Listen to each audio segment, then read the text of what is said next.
Well, this is something I learned from a mutual friend of ours, Dr. Marlene Winnell, who, I think she was on my podcast basically off of your recommendation. Yes. So that was really good. Unfortunately, she's kind of semi-retired now, so she doesn't really do a whole lot. But anyway, when I went through her book, Leaving the Fold, which I highly recommend for people who come out of controlling high demand fundamentalist religious groups, she said something that just absolutely rocked my world. She said, every time when you were in that religion that you had a question or a doubt, what that actually is, it's your authentic self sort of asserting itself.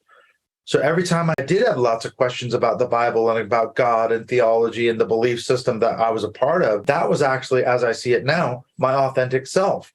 But it was covered with a veneer of the religious self, which I had formed to fit into the church. And that's all I really ever knew growing up in it.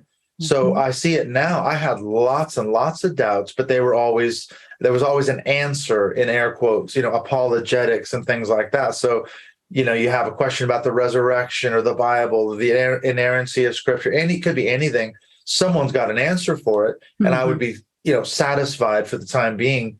So I really see it as a long, long process of questioning things over the course of probably my whole life. But it wasn't until I was a pastor of a church down in Portland, I started reading a lot of progressive Christian authors like Rob Bell, Brian McLaren, Donald Miller, that I see now. That was a big step in my deconstruction because I started jettisoning a lot of my fundamentalist beliefs.